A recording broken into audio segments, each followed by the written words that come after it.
O aplicativo da câmera do portão enviou uma notificação às 14h32 de uma terça-feira comum e eu quase ignorei. Faço isso o tempo todo, mas, por algum motivo, abri o vídeo. Vi minha esposa sair de casa, olhar rapidamente para os dois lados da rua e apertar o controle da cancela. Um sedã cinza que eu nunca tinha visto entrou devagar. Ela sorriu para o motorista como quem já esperava por ele. O carro desapareceu dentro da garagem e o portão fechou. 18 minutos depois, o mesmo carro saiu. Não havia nenhuma caixa nas mãos de ninguém, nenhuma sacola, nada. Naquela hora, eu ainda não sabia que aqueles 18 minutos seriam o começo do fim do meu casamento. Meu nome é André, tenho 37 anos e sempre achei que confiança era uma escolha diária. Eu e a Juliana estávamos casados havia 9 anos. Tínhamos 2 filhos, o Theo, de 8 anos, e a Lívia, de 5. Morávamos em um condomínio tranquilo de Campinas, daqueles onde todo mundo conhece o cachorro do vizinho, mas ninguém sabe realmente o que acontece atrás dos portões das outras casas. Nossa rotina era simples. Eu trabalhava como engenheiro civil, passava boa parte do dia em obras, enquanto ela fazia home office para uma empresa de logística. Nunca fui o marido ciumento, nunca pedi senha de celular, nunca conferi localização. Nunca achei que casamento pudesse sobreviver sem espaço e confiança. Quando cheguei em casa naquela noite, perguntei casualmente se alguém tinha passado por lá.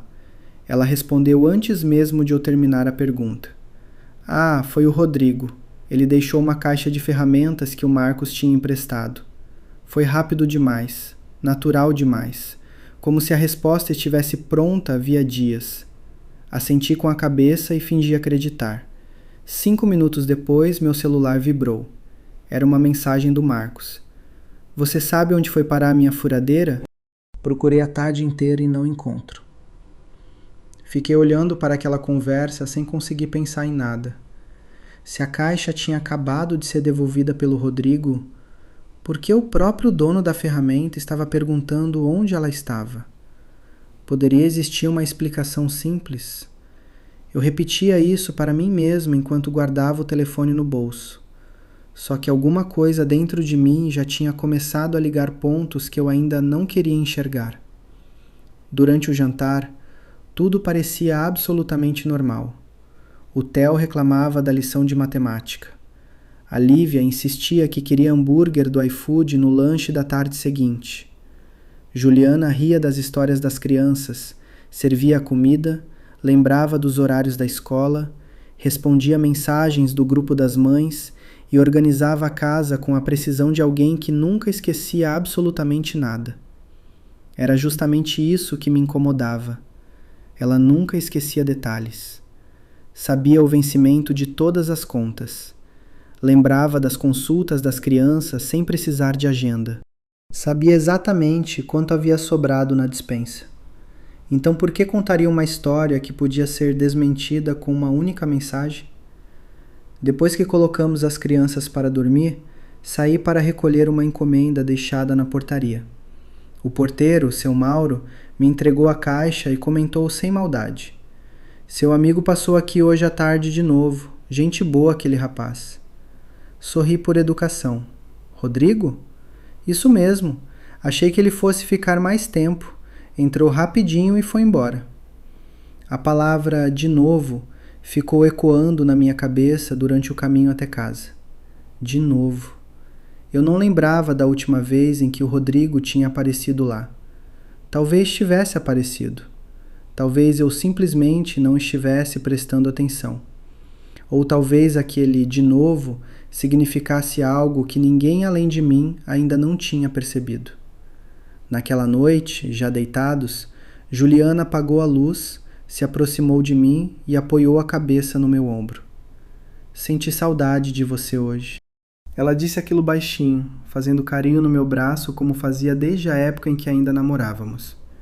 Fechei os olhos, tentando acreditar que tudo não passava de um mal-entendido. Mas havia uma pergunta que não saía da minha cabeça. Se o Rodrigo realmente só tinha ido devolver uma caixa de ferramentas, por que o vídeo da câmera mostrava um carro entrando vazio e saindo exatamente do mesmo jeito? No sábado seguinte tinha churrasco no condomínio. Daqueles que a síndica organiza todo mês no salão de festas, com as famílias trazendo carne e bebida e as crianças correndo entre as mesas. Camila estava lá, sem o Rodrigo, que, segundo ela, tinha ficado resolvendo uma coisa de trabalho. Perguntei em meio de brincadeira se a furadeira do Marcos finalmente tinha voltado para o lugar certo. Camila me olhou sem entender nada. Disse que o Rodrigo não tinha ido lá em casa fazia semanas, que ele nem gostava de mexer com ferramenta, que quem cuidava desse tipo de coisa na casa deles era ela mesma. Fiquei parado com o copo na mão, tentando encaixar aquilo em algum lugar que fizesse sentido. Talvez eu tivesse entendido errado o nome. Talvez minha esposa tivesse dito outra coisa e eu tivesse preenchido a lacuna com o que já estava pensando. Mas eu lembrava com clareza: Rodrigo, a furadeira, o Marcos. 3 nomes específicos demais para serem invenção da minha cabeça cansada. Voltei para perto da minha esposa, que conversava com a síndica sobre uma reforma na academia do prédio. E fiquei observando o jeito como ela ria, tocava o braço da outra mulher, parecia completamente à vontade no mundo, como se nada daquilo pudesse tocar nela. Mais tarde, no carro voltando para casa, contei o que a Camila tinha dito, tentando soar leve, como quem só está comentando uma coincidência engraçada. Ela não hesitou nem um segundo. Disse que devia ter sido outro amigo do Rodrigo, um tal de Renan, que às vezes ela confundia os nomes porque os dois trabalhavam juntos e ela mal conhecia esse Renan de vista. A explicação saiu tão rápida e tão organizada que, por um instante, quase acreditei mais nela do que na minha própria memória. Só que eu nunca tinha ouvido falar de nenhum Renan antes daquele momento. E era estranho que um nome desconhecido tivesse mais detalhes prontos do que qualquer outra coisa que ela costumava esquecer. No domingo, o porteiro comentou, meio sem querer, que o rapaz do carro branco tinha vindo de novo enquanto eu estava no mercado. Perguntei se ele lembrava a placa ou alguma coisa do carro. Ele disse que não prestava muita atenção, que só reconhecia porque já tinha vindo outras vezes, sempre de tarde, sempre nos dias que eu tinha aula na academia. Fiquei ali parado na guarita, fingindo checar uma encomenda que nem era minha, sentindo o estômago apertar de um jeito que não tinha nome ainda. Quando perguntei para ela sobre o carro branco, ela riu, genuinamente aliviada, e disse que devia ser o técnico da internet, que tinha vindo consertar o roteador 2 vezes naquele mês porque o primeiro reparo não tinha resolvido nada. A explicação fazia sentido. Fazia sentido demais, na verdade, porque encaixava perfeitamente com o problema real que a gente realmente tinha tido com a internet. Mas o porteiro tinha dito, sempre nos dias que eu tinha aula, e eu não lembrava de ter contado minha rotina de academia para ele nenhuma vez. Fui dormir naquela noite repassando as 3 versões, a minha, a da Camila, a do porteiro, tentando encontrar um jeito de todas serem verdadeiras ao mesmo tempo. Não encontrei. E o pior não era a contradição em si, era perceber que, cada vez que eu trazia uma pergunta, ela já tinha uma resposta pronta, embalada, quase feliz em poder me tranquilizar. Como se ensaiasse aquilo em algum lugar antes de eu nem saber que ia perguntar. Comecei a prestar atenção em coisas que antes passavam despercebidas. O horário que ela saía para a academia, o tempo que ficava lá, o caminho que ela dizia ter feito no Uber quando o carro estava na oficina. Nada daquilo era vigilância no sentido feio da palavra, eu me dizia. Era só um marido tentando entender por que os fios da própria vida pareciam estar puxando em direções diferentes. Um dia, sem premeditar, abri o aplicativo de fotos que sincronizava automaticamente com a nossa conta compartilhada, a mesma que usávamos desde antes de casar para guardar as fotos das crianças. Rolei sem intenção nenhuma até parar numa pasta de recentes que eu nunca tinha explorado direito e vi uma foto de um recibo de motel, tirada sem querer, provavelmente quando ela guardava alguma coisa na bolsa e o celular clicava sozinho no bolso. A data era de 2 semanas antes. Fiquei olhando aquilo tanto tempo que a tela chegou a apagar sozinha na minha mão. Não mostrei para ela. Não sabia ainda o que fazer com uma coisa daquele tamanho, então guardei feito quem guarda uma bomba que ainda não decidiu se vai explodir. Passei os dias seguintes fingindo normalidade, prestando atenção em cada gesto dela, como se cada um contivesse uma pista escondida. Reparei que, nos dias de academia, ela sempre voltava com o cabelo molhado, o que fazia sentido, mas também sempre com um perfume diferente do que usava o resto da semana, um perfume mais adocicado, que eu nunca tinha visto no nosso banheiro. Fui até o armário dela numa tarde em que as crianças estavam na escola, sem saber exatamente o que procurava. Encontrei, no fundo de uma nécessaire, um frasco pequeno, quase vazio, do mesmo perfume adocicado. Ao lado dele, dobrado com cuidado excessivo, um bilhete de estacionamento de um shopping do outro lado da cidade, num bairro que não tinha nenhuma relação com o trajeto da academia, do trabalho ou de qualquer lugar que ela costumava frequentar. Quando ela chegou naquela noite, perguntei, tentando parecer casual, se ela tinha ido a algum shopping recentemente. Ela disse que não. Fazia semanas que não pisava em shopping nenhum, só supermercado e farmácia mesmo. A resposta veio calma, sem hesitação, os olhos fixos nos meus como sempre fez questão de manter quando falava sério. E foi exatamente essa firmeza que me fez sentir, pela primeira vez, uma vontade fria de continuar procurando, mesmo sabendo que talvez não gostasse do que ia encontrar. Naquela madrugada, enquanto ela dormia, abri o histórico de notificações do celular dela, que por acaso ainda estava sincronizado no meu relógio desde uma configuração antiga que nenhum dos dois tinha desativado. Vi o nome de um contato salvo apenas como Academia Recepção, mandando uma mensagem de voz às 23:47 da noite anterior. Não consegui ouvir o conteúdo, só o ícone do áudio, 8 segundos de duração, enviado num horário que nenhuma recepção de academia jamais estaria funcionando. Levei 2 dias pensando no que fazer com aquele áudio de 8 segundos, que eu nem tinha certeza se ainda existia. Não podia simplesmente pegar o celular dela e tentar ouvir, porque isso significaria admitir, para mim mesmo, que eu tinha cruzado uma linha da qual não tinha mais volta.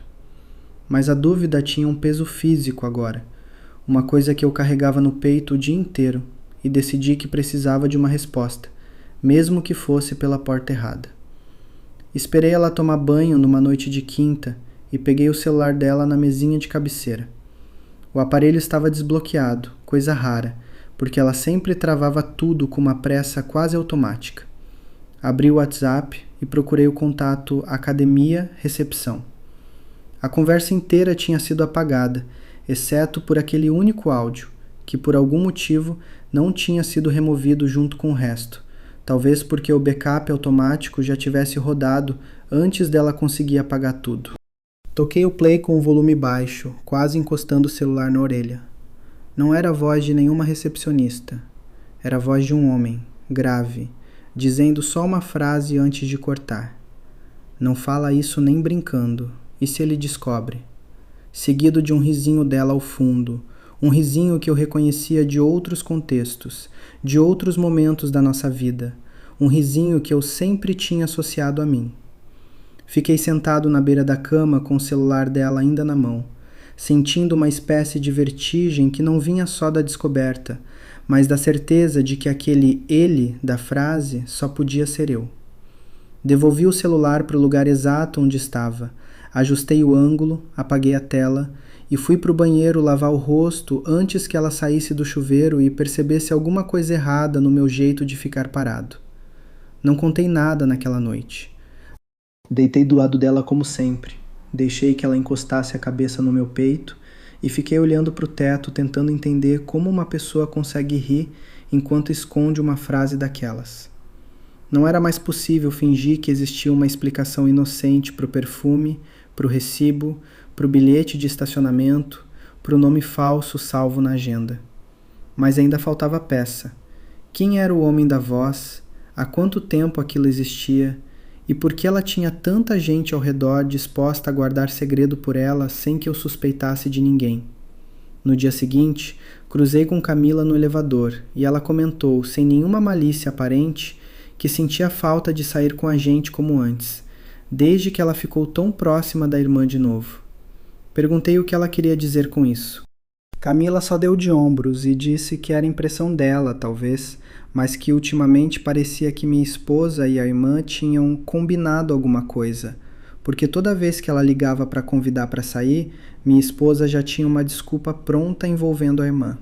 E foi ali, no meio daquele elevador, que um nome que eu nunca tinha colocado na equação começou a fazer sentido de um jeito que me deixou com ainda mais medo do que eu me sentia. Minha cunhada, Renata, sempre foi a pessoa em quem eu mais confiava depois da minha própria esposa.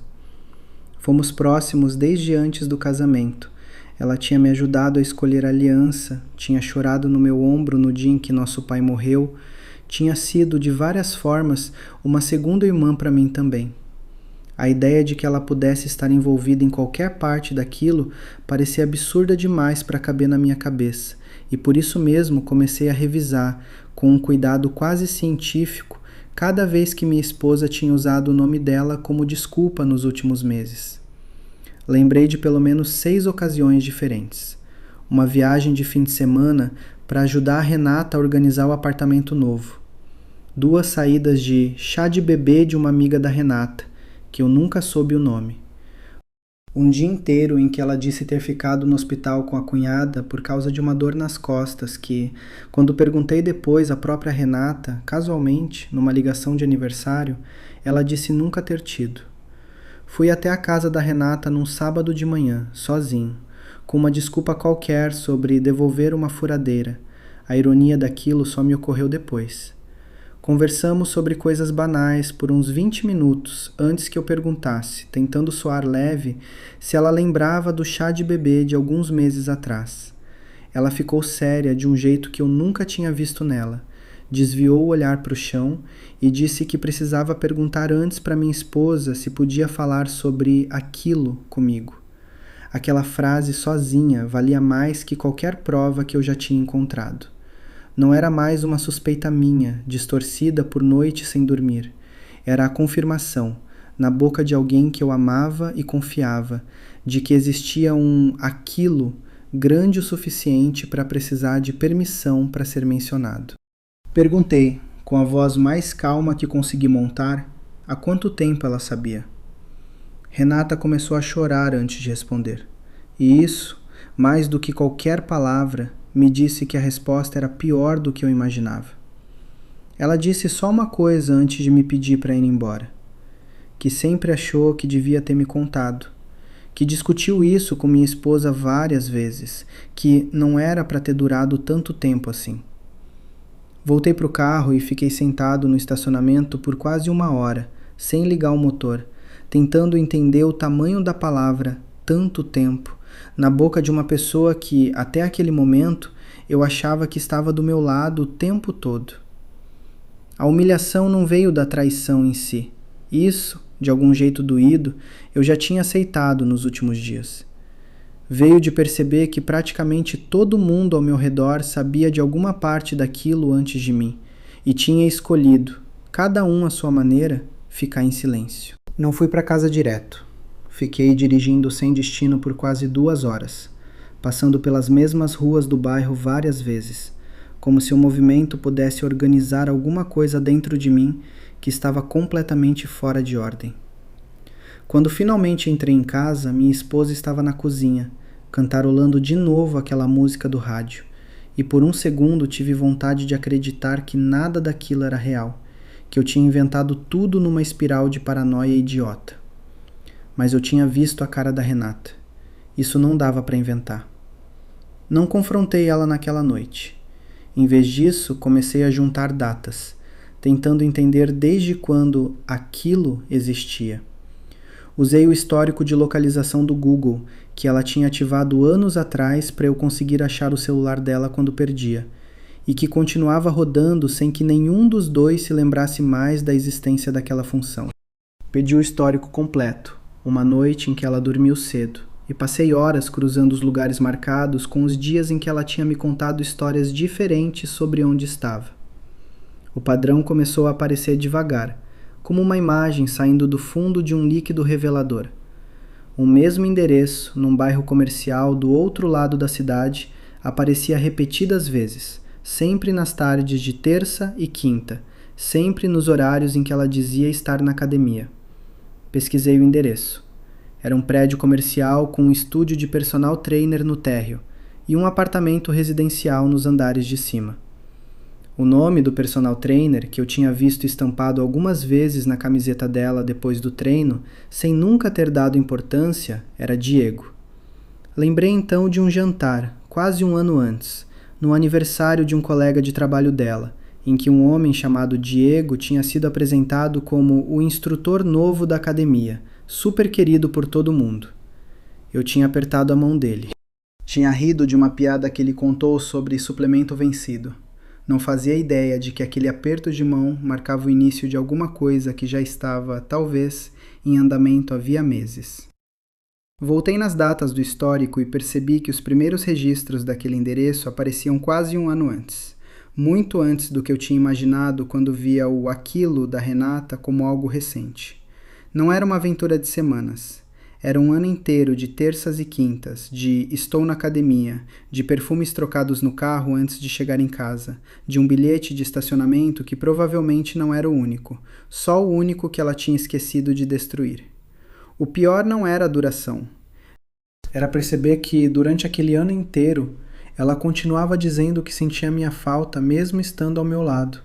Continuava passando o braço por cima de mim à noite, continuava sendo, aos meus olhos, a mulher mais confiável que eu conhecia. A mentira não vivia separada da nossa vida. Ela morava dentro da rotina, disfarçada de normalidade, tão bem escondida que eu tinha aprendido a chamar aquilo de amor. Passei a semana seguinte me comportando normalmente, ou pelo menos tentando. Comia o jantar que ela fazia, respondia as perguntas sobre o trabalho, beijava sua testa antes de dormir, tudo isso enquanto por dentro eu organizava, peça por peça, a arquitetura inteira da mentira.